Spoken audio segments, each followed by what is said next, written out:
va pas trop en avance. Donc je vois que Laetitia fait un rappel aux troupes. Donc si vous voulez bien reprendre votre place. Vous aurez tout le loisir de discuter à partir de 17h pour aller voir l'atelier attelage.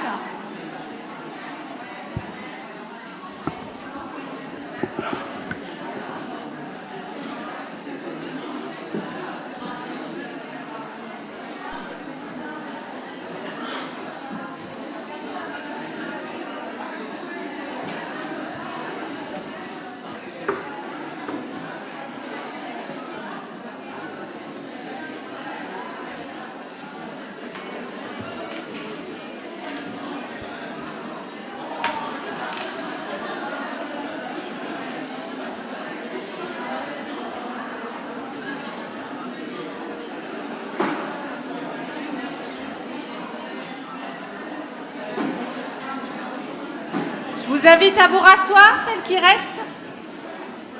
Celles et ceux d'ailleurs, parce que j'en ai repéré.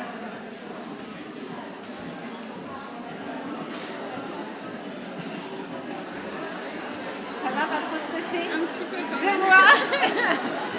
Là, c'est la première fois. Donc... Ouais, mais vous le connaissez par cœur. Oui. Oui. Donc, oublie ça. Voilà.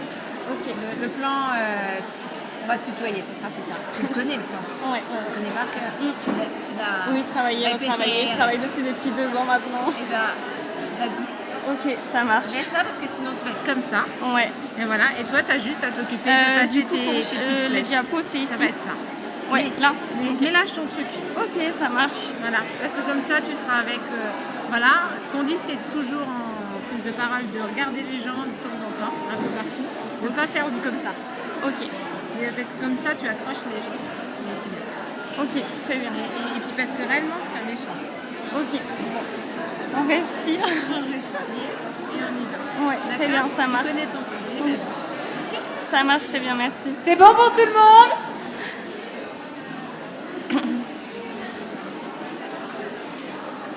Allez, je vais en viser. Cécile, tu es perdue. Viens te rasseoir, s'il te plaît. Voilà, allez, je vais viser, ça ira plus vite. T'es repéré.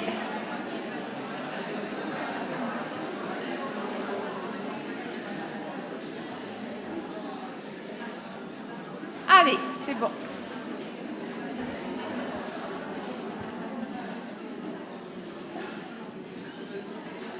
Alors, du coup, on va commencer cette session avec Léa.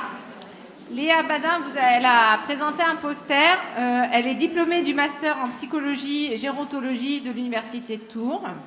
Elle effectue un travail de doctorat sur l'apport de la médiation équine sur la santé des personnes âgées atteintes de maladie d'Alzheimer. Et elle vient nous présenter justement ce travail, enquête au sein des EHPAD sur la médiation avec les équidés. Donc je vais la laisser vous présenter tout ce travail qu'elle a fait. Donc bonjour à tous et à toutes. À présent, je vais vous présenter une enquête qui a été menée au sein des EHPAD sur la médiation avec les équidés. C'est un travail qui a été mené en collaboration avec Patrice Eco, Marianne Vidamant, Nathalie Bailly et Valérie Panquin, et également en partenariat donc, avec le laboratoire PAVEA de l'Université de Tours, de l'Institut français du cheval et de l'équitation, de la Fédération française d'équitation et de l'association France Alzheimer. Donc, dans un premier temps, nous ferons vraiment un bref état des lieux concernant le contexte actuel, l'objectif de cette enquête. Nous aborderons la méthodologie employée, les résultats obtenus. Ensuite, pour finir, nous verrons les perspectives à venir concernant tout ce qui est médiation équine et concernant les EHPAD. Et nous aborderons dans un dernier temps les points principaux à retenir.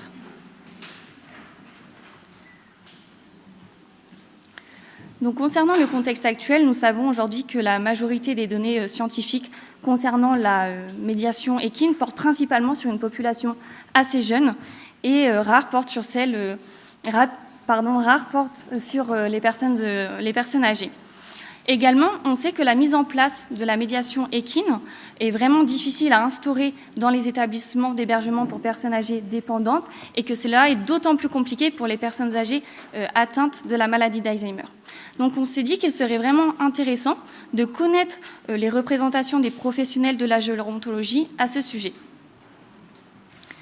Donc l'objectif de cette enquête est vraiment de venir comprendre quels pouvaient être les freins et les leviers à la mise en place de la médiation équine auprès d'un public âgé, atteint de la maladie d'Alzheimer et résidant en EHPAD.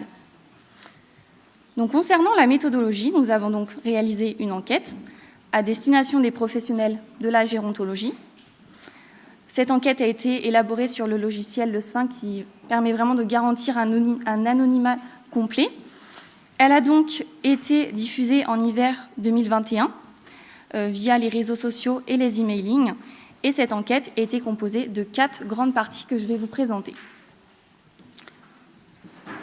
Donc, concernant la première partie, il s'agissait vraiment des caractéristiques socio-démographiques des participants, mais également des établissements. La seconde partie correspondait à la place des animaux au sein de leur établissement, c'est-à-dire est-ce que les EHPAD avaient déjà des animaux, des rongeurs, des chiens, chats, des poissons au sein de leur établissement, mais également est-ce qu'un résident pouvait habiter dans un EHPAD et venir accompagné de son animal. Concernant la troisième partie, il s'agissait vraiment des connaissances que ces professionnels avaient de la médiation animale, et cela de façon générale. Est-ce qu'ils appliquaient cette médiation animale au sein de leur établissement? Et également, on leur demandait s'ils avaient des connaissances sur la médiation équine, et si oui, est-ce qu'ils pouvaient nous proposer une définition de celle-ci? Et enfin, pour finir, la quatrième partie évoquait vraiment tout ce qui était frein et levier quant à la mise en place de la médiation équine auprès d'un public âgé, atteint de la maladie d'Alzheimer et résidant en EHPAD. Donc, concernant cette enquête, nous avons donc obtenu 663 réponses. Donc, parmi ces personnes, il y avait 638 femmes et 25 hommes, dont la moyenne d'âge était d'environ de 39 ans.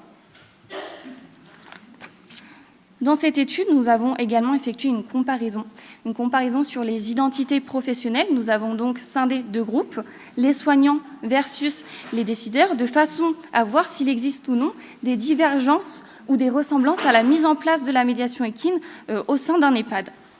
Donc, pour être un petit peu plus précise, voici un tableau. Donc, sur les 663 personnes interrogées, parmi elles, 556 étaient donc des soignants, des aides médico-psychologiques, des animateurs, des agents de services hospitaliers, des aides-soignants, des assistants de soins en gérontologie, des ergothérapeutes, des infirmiers et des psychomotriciens.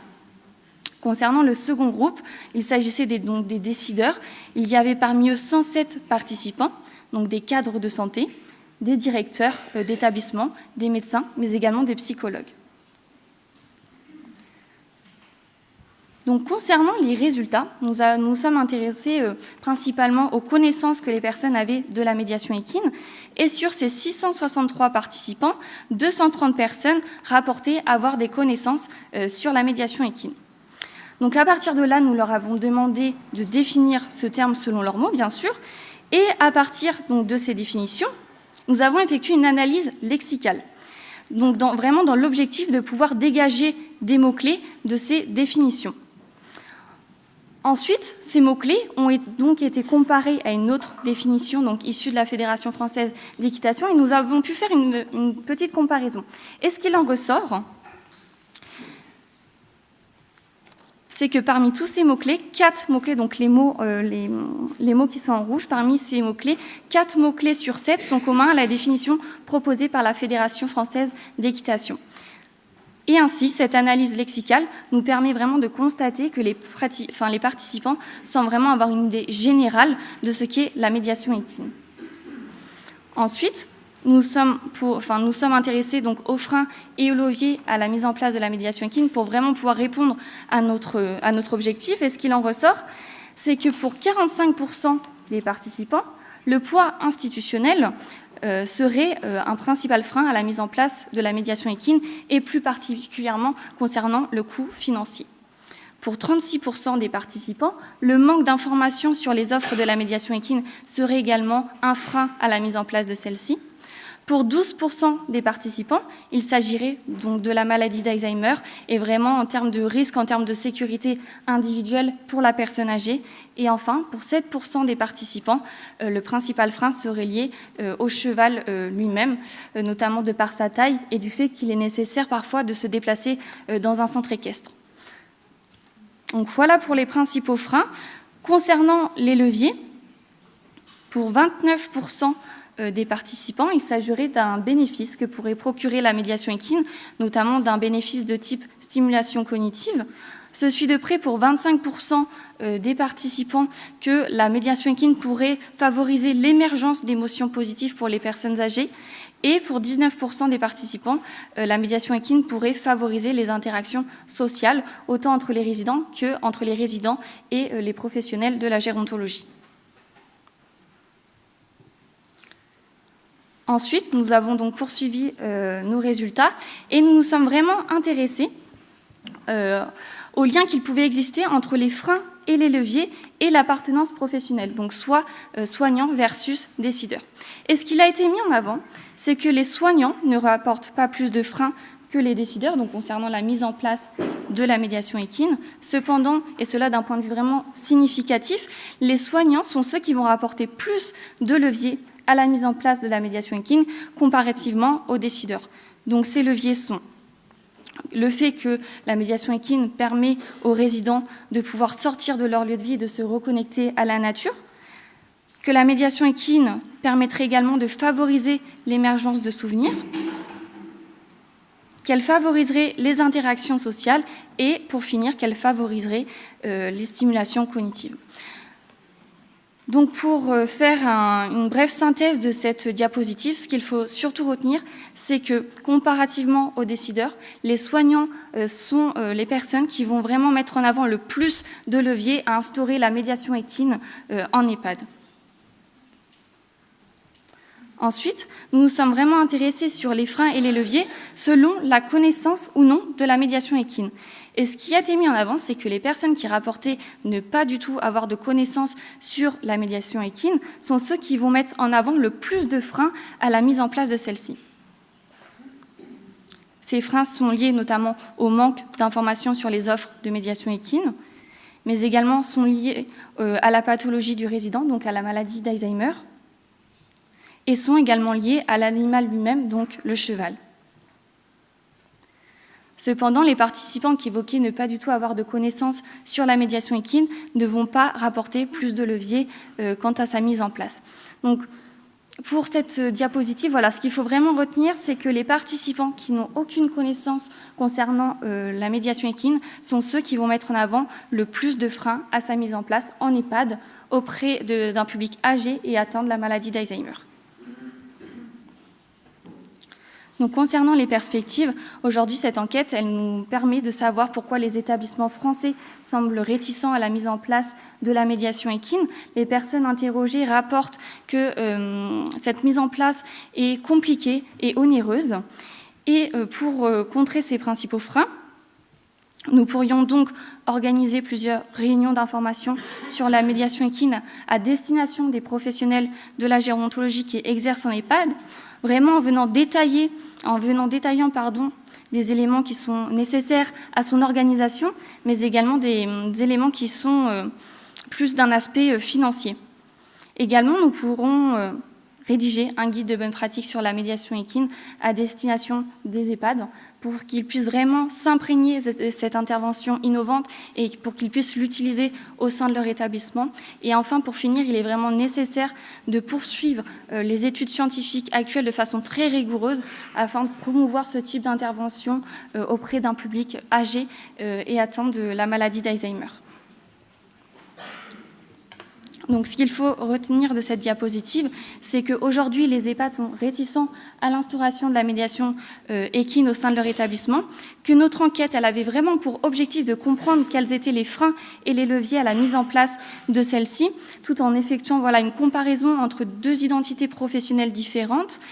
Et ce qu'il en ressort également, c'est que sur ces 663 personnes, parmi elles, 68% des participants connaissent la médiation animale et seulement 35% connaissent la médiation équine. Donc d'après eux, le principal frein serait vraiment lié au poids institutionnel. Donc comme je vous l'ai dit précédemment, nous pourrions organiser des réunions d'information sur les coûts réels de la médiation équine et non supposés, mais également organiser des réunions pour diverses informations à propos de la médiation équine. Et également, pour répondre à notre objectif, le principal levier à la mise en place de la médiation équine serait que celle-ci permettrait de favoriser la stimulation cognitive chez les personnes âgées atteintes de la maladie d'Alzheimer. Merci beaucoup.